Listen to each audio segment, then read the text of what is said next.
I'm Zoe Lieb from the Allen Coral Atlas Field Engagement Team in the National Geographic Society's Storytelling Department. The Allen Coral Atlas pairs high-resolution satellite imagery and machine learning to rapidly map the world's coral reefs in unprecedented consistency. Today, I'm speaking with Dr. Vanessa Beasy and Ray Ramillo, two explorers who work on opposite sides of the world, but who have both dedicated themselves to marine conservation. We'll talk about their programs in Costa Rica and the Philippines and get their insights on the Allen Coral Atlas and their own work. Vanessa is the founder and scientific director of Asociación para la Conservación de Vida Silvestre y Marina, or Wildlife Conservation Association. She earned her PhD from the University of North Carolina at Chapel Hill and is a National Geographic early career leader. Ray is an environmental planner and the program coordinator for C3 Philippines. He's a National Geographic explorer and has worked for over 20 years in the Philippines, working with communities and diverse stakeholders to achieve conservation results. Ray and Vanessa, thanks so much for joining me today. Thank you for having us. Thank you for having us today. Ray, your organization, C3 Philippines, stands for Community-Centered Conservation, and you've done so much interesting work with dugongs and seagrass habitats in Palawan, Philippines. What is one project C3 is doing that you're especially proud of, and how do you keep communities centered in your work with marine conservation? Yeah, so good morning from the Philippines. So C3 Philippines, or Community-Centered Conservation, is recognized as one of the prime movers in marine conservation here in the Philippines, especially when it comes to dugong conservation and marine protected area management.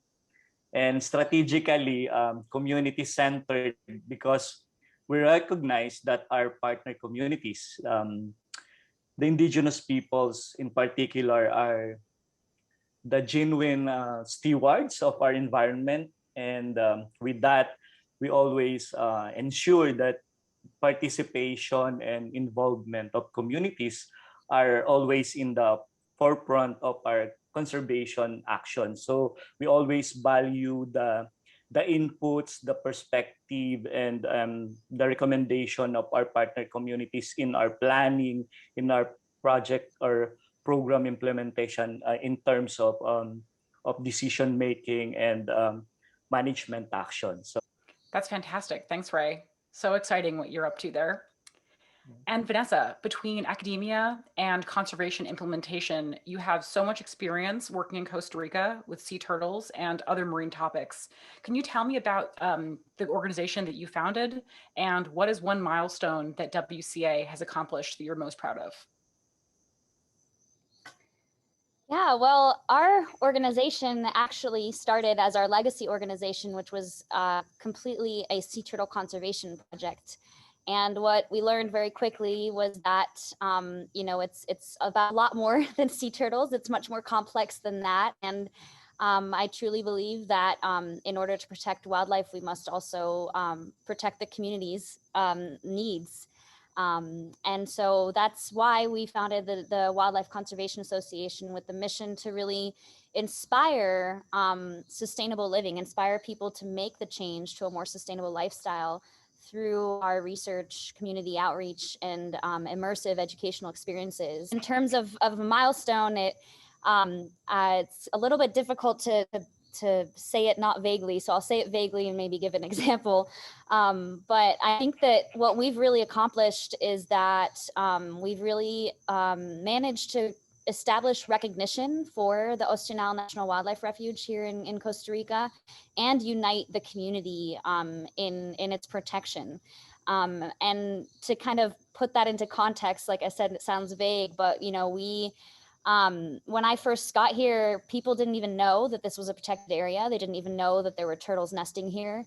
I feel that has completely changed. The community has really come together to put signage up, to have hotels mention the refuge on their websites. And we have also established a multi-actor platform for tourism here in the area that involves NGOs, hotels, tour operators, in direct communication with the administration of the refuge. And just like Ray said, the community is the steward of the environment, and I think that that is a huge win for us, that the community is really on board and coming together and recognizing just how special and important this environment is.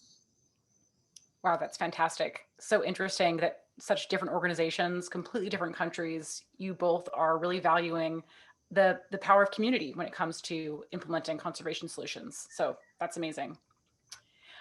Ray, so according to the Marine Protection Atlas, only about 1.7% of marine areas in the Philippines are under protection. For a country with so much incredible biodiversity and resources, what are the challenges to increasing protected areas and to achieving conservation goals in the Philippines? Ah, so it's also important to note that the efforts now on marine conservation and establishment of marine protected areas in the Philippines are increasing. However, like what you say, there are still some challenges on this effort. So, which include the limited technical capacities of the field personnel, including the decision makers, the local stakeholders with regards to mapping like GIS, which is very complicated to some, and also the limitation on doing a habitat assessment that requires also a technical knowledge and skills. And of course, in addition to that, there's still a limited grasp of um, in terms of understanding the importance of marine protected areas in relation to fisheries, to biodiversity conservation, and to community livelihoods.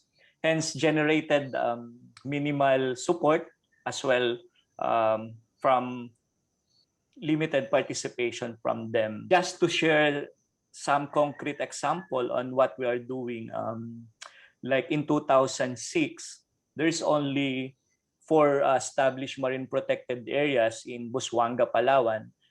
But with the initiative of C3 Philippines, in 2018, we worked out on the addition of five more protected areas, marine protected areas, in partnership with the municipal local government. And aside from this, eight dugong conservation areas were initiated by the indigenous people with facilitation from C3 Philippines. So there's a lot happening now, but it's also good to these challenges need to be addressed, and this atlas map will be a great help to understand to get a good baseline information, which is science and evidence based, to help them decide and help them uh, to make plans on their marine environment. So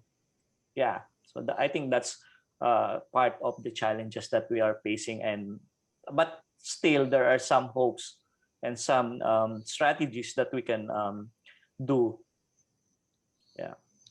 Fantastic. Thanks, Ray. That is such an amazing accomplishment to get to add those additional protected areas. Yeah. And it does sound that, having the spatial tools necessary for that, that's an obstacle. So I'm glad Atlas can potentially fill in some gaps there.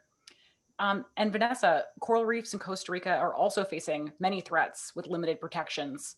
What do you see as the biggest challenge for marine conservation there? And what are some obstacles that Wildlife Conservation Association faces? Well, we're really lucky here in Costa Rica. Of all the countries in the world, I think that we have, some amazing environmental protection laws, and that's what Costa Rica is known for. But unfortunately, that doesn't necessarily mean that the funding and resources are actually in place to protect those areas. And that's really the case where we are. And so one of the biggest challenges is actually getting some source of income to actually support the protection of those areas, and mobilizing the community, and even visitors to help with that environmental protection. But in terms of marine conservation, not just the enforcement of these areas, but I'm also actually especially concerned with wastewater treatment in Costa Rica. It might surprise you to find out that only about 15% of wastewater gets treated here. And so in my opinion, as a marine conservationist, if we really want to protect reefs, we really need to fix that, because what's the point otherwise? And so that's a really big issue, as well as solid waste management. And so I think that there's still other areas where Costa Rica can improve, and I think that a lot of that work is going to come from the communities, from these grassroots efforts, to the standard that it needs to actually protect these important areas. So interesting, Vanessa. I think it's really easy for us to try to boil it all down to numbers and percentage of marine spaces protected, but without the implementation money and without the strategy in place, and even problems people probably don't even think of, like wastewater treatment. So interesting. So thanks for bringing that up. So we also know that there is limited spatial data and mapping, which is a big challenge for much of the world when it comes to conservation work. Vanessa, how do you describe the available maps and spatial data in Costa Rica?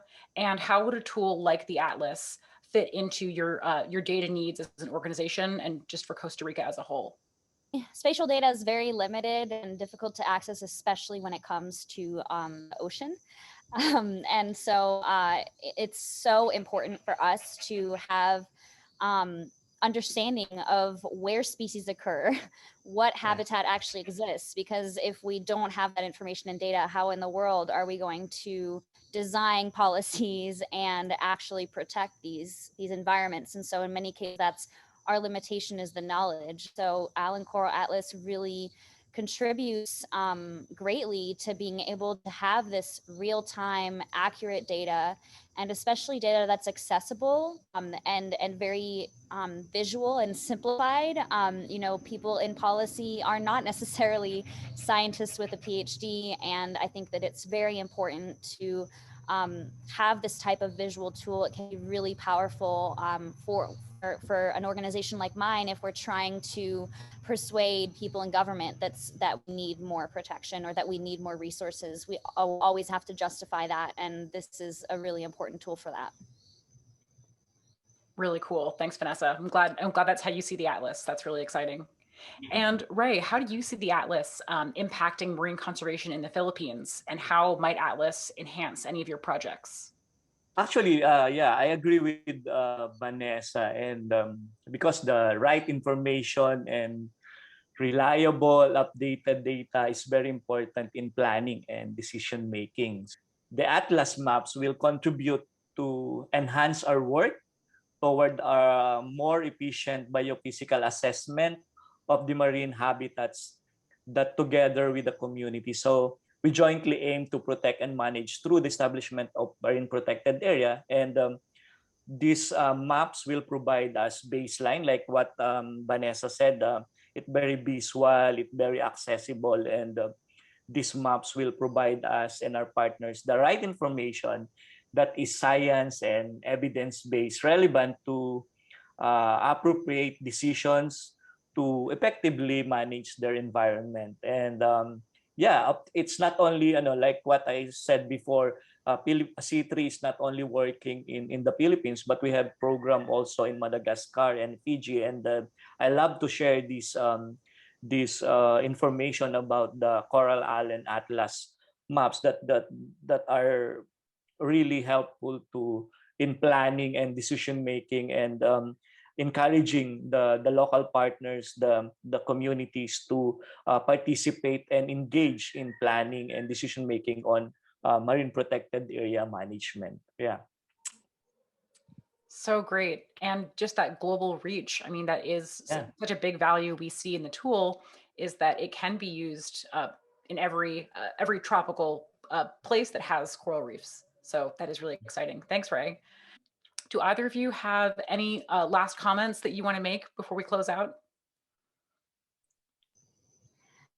I did think of one that I didn't mention, but another, I think, amazing use of Island Coral Atlas that maybe we're not thinking about, because we're thinking more about policy and conservation, but I think it's also an amazing educational tool for a child anywhere in the world to be able to pull up a map and see what's out there. I think is really powerful, and I think that hopefully will also have an impact in the long term on conservation. Awesome. Thanks, Vanessa. Yeah, yes, I agree to Vanessa. Yeah, let's propagate and multiply this knowledge on using maps on planning and decision making. Yeah, thank you. Well, with all the wonderful work that you're both doing, I have no doubt that the Atlas will be very widespread in your countries, and I look forward to seeing what you both accomplish in the future. Thank you so much for talking with me. Thank you, Zoe. Yeah, thank you. So thank you. Thank you so much. Thank you. Bye. So Bye. Vanessa, nice to meet you. Bye.